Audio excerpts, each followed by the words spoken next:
Kinumpirma ni dating AFP Westcom Commander Alberto Carlos na may nakausap siyang opisyal ng Chinese Embassy tungkol sa Eto, kumpirmado na may nakausap na Chinese Embassy, yung militar ng Chinese Embassy si Westcom.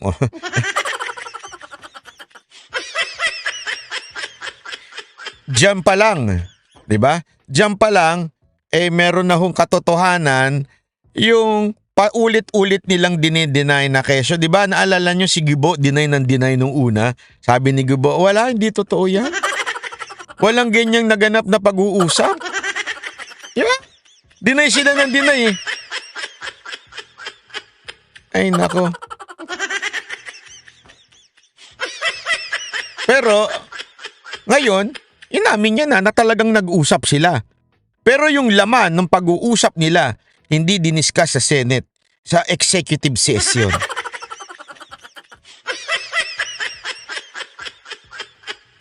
Nako po. West Philippine Sea. Pero itinanggi niyang nagkaroon sila ng secret deal. Nasa frontline ng balitang yan si Camille Samonte. I did not forge any agreement at the level and magnitude that would bind our two countries for the long term and redefine foreign policy. Sa unang pagkakataon, sinagot ni dating Armed Forces Western Command Commander Vice Admiral Alberto Carlos ang isyu kaugnay ng kanyang umano'y New Model Agreement sa Chinese Embassy tungkol sa West Philippine Sea. Sa pagdinig ng Senate Committee on National Defense and Security at Foreign Relations, inamin ni Carlos na may nakausap siya sa telepono na isang Senior Colonel Lee na isang Chinese Dito, actually, medyo ano na sila dito nayari ng konti Kasi maniniwala pa ba kayo doon sa mga opisyal natin na panay and deny?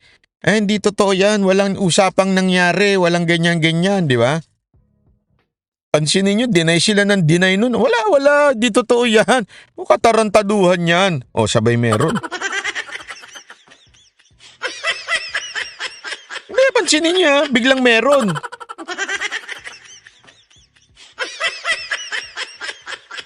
Ngayon, ano ba pinag-usapan nila? Doon na lang tayo sa executive session. military attaché. Nang usisain ng News 5 si Carlos, sinabi niyang ang kanyang nakausap ay si Senior Colonel Lee Jianzhong. Pero giit ni Carlos sa pagdinig, wala siyang pinasok na anumang kasunduan na ikapapahamak ng ating national security. The term common understanding, new model were not part of our conversation, Mr. Chair. It's only it lasted for 3 to 5 minutes.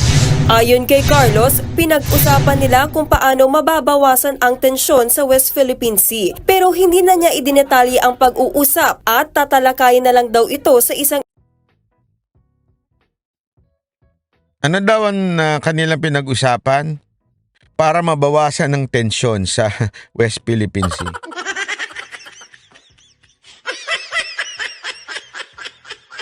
Pero hindi ko nandidetalye, doon na lang tayo sa executive session.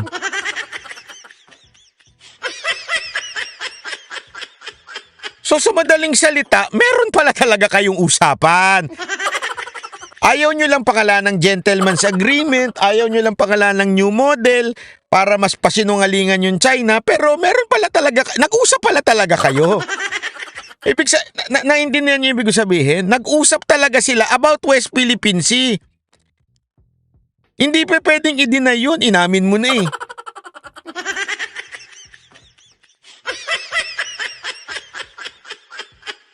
Ano pinag-usapan nyo kung paano gumawa ng siopaw, paano gumagawa ng siomai?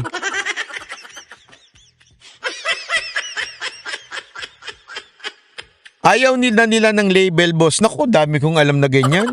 Mga lalaking ayaw ng label. Hindi, kasi, alam mo, complicated talaga Kaya, wag na tayo mag-label. Complicated. Wala nang label. MU na lang, MU. Anong MU? Mutual Defense System. Mutual Understanding. Mali. Ha?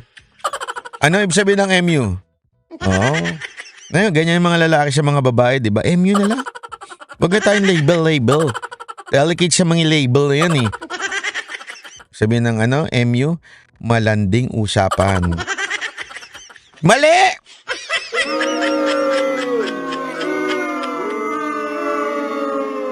Ang ibig sabihin ng MU, maharot na usapan.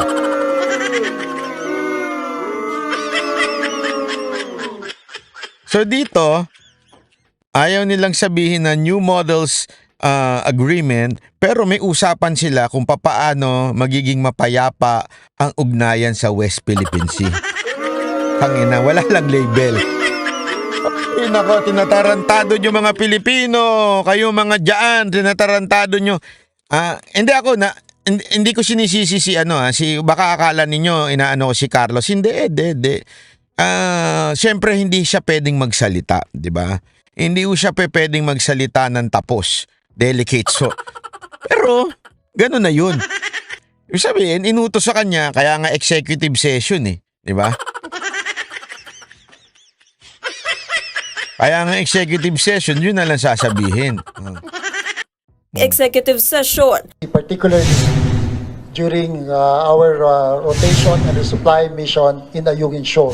And coming from the December 2023 RORI, sir, where our supply ships were water cannon, and we were planning for the next RORI. Nasa kalagitnaan daw siya ng operasyon sa West Philippine Sea nang tawagan ni Lee at hindi niya alam na nire-record na pala ang pag-uusap nila. So I have not given my consent to record to anybody, and I have not been asked for permission. Eto, sinasagot lang naman niya yung mga tanong, pero sa totoo lang, sabi ko nga it doesn't matter whether you record or not. O sige, sabihin na natin merong pagkukulang o merong ginawang katarantaduhan ng China. Oh, sige, okay, agree ako doon. Bakit ni-record, di ba? Lalo na pagka sikreto usapan. Ang pagka nire-record, delicate siya. Mantakin mo yung mga nambobola siya yung mga kalalakihan. Bago, alam mo yun, para mapilit kang bumukaka. Kung ano-ano pinapangako sa'yo. Mamahaling kita. Magkakapamilya tayo. Iiwan ko yung asawa ko para sa'yo. Di ba mga ganyan mga kalalakihan Hindi talaga ikaw ang mahal ko. Malabo na kami ng asawa ko. Tapos nung nagyarian na kayo, di totoo yung nagyari. Pagkatapos ninyo magyarian na, bigang hindi pala. Hindi kami pwede maghiwalay ng asawa ko. Paano kung may record?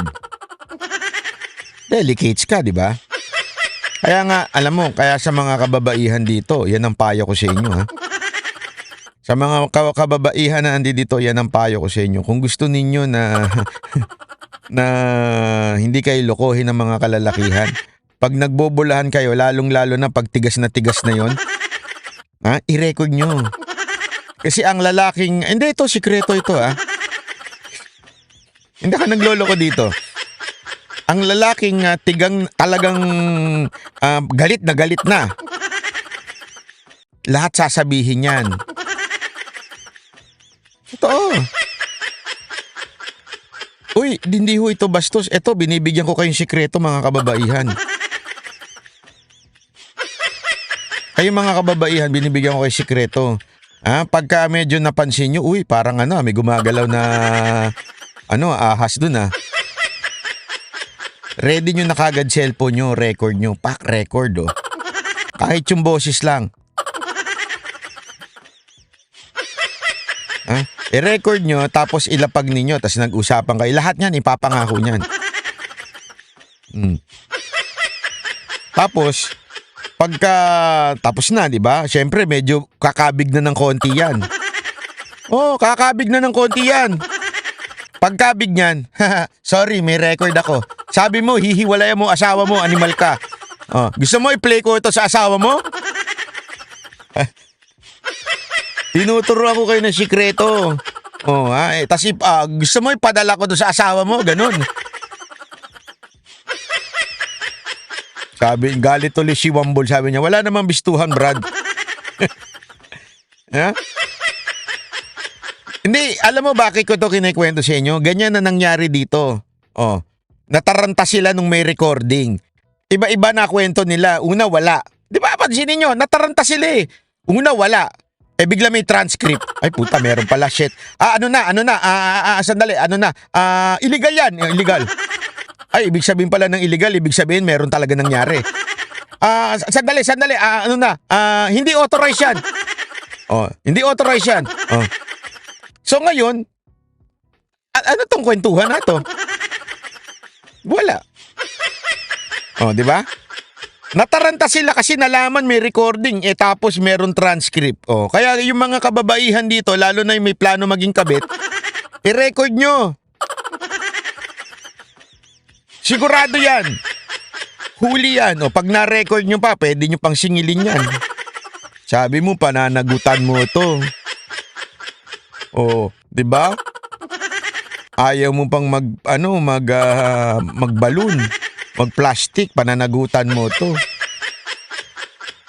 O, ikaw naman, syempre. Sinabi din, hindi, totoo yan, may mga ganyan eh.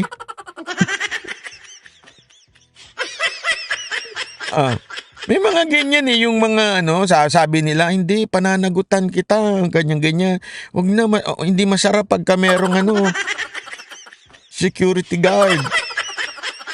So, ikaw naman, basta, pag may nangyari, ikaw ang bahala sa Oo, akong bahala sa'yo, pananagutan kita.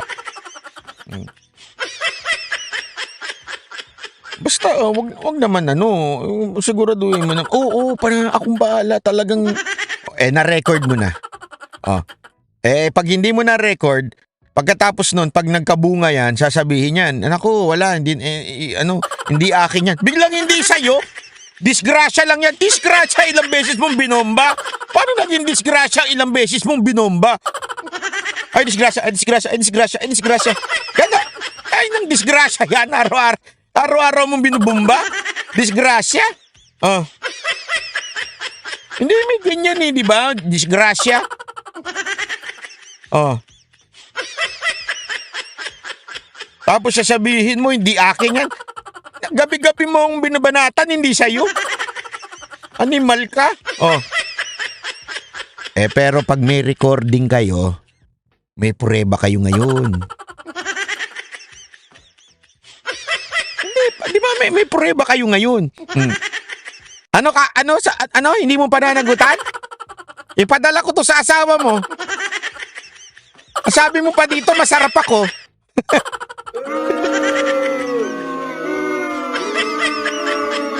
Sabi mo, mas masarap ako sa asawa mo.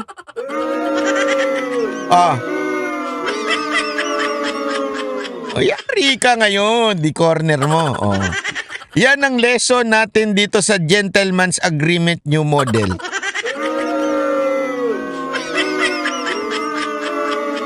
Diba? Ganun lang yan. Tinuturuan ko kayo mga kababaihan ha. Gayahin nyo ang China, nagre-record.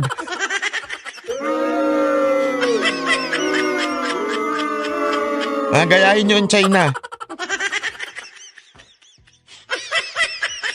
Tapos, pagka, di ba, hindi kayo pinanagutan, punta kayo ngayon kay Tulpo. Trending kayo ngayon yan. May video kayo, may audio kayo di ba? Isipin mo, nandun kayo sa audio, paparinig mo yan kay Tulpo. Tatawanan ni Tulpo yan, for sure. Di ba? Sigurado yun. Gagawin ko yan, boss. Marami nabibili dyan yung mga maliliit lang na recorder.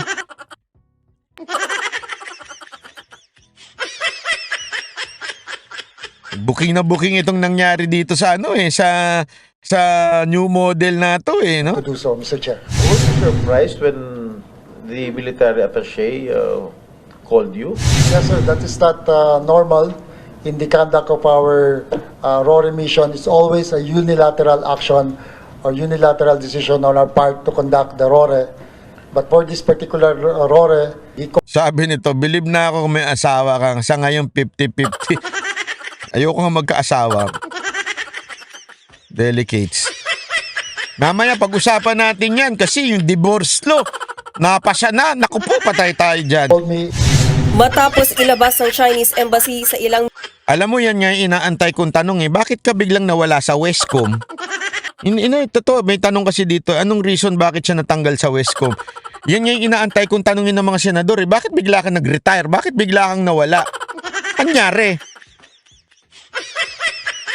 Hindi, totoo, yun ang iniisip ko. Anong nangyari? Bakit hindi tinanong yun? Bakit bigla ka ngayon nag-retire sa Westcom? Ano to? Sino nagsabi sa'yo mag-resign ka? Ayaw mo na?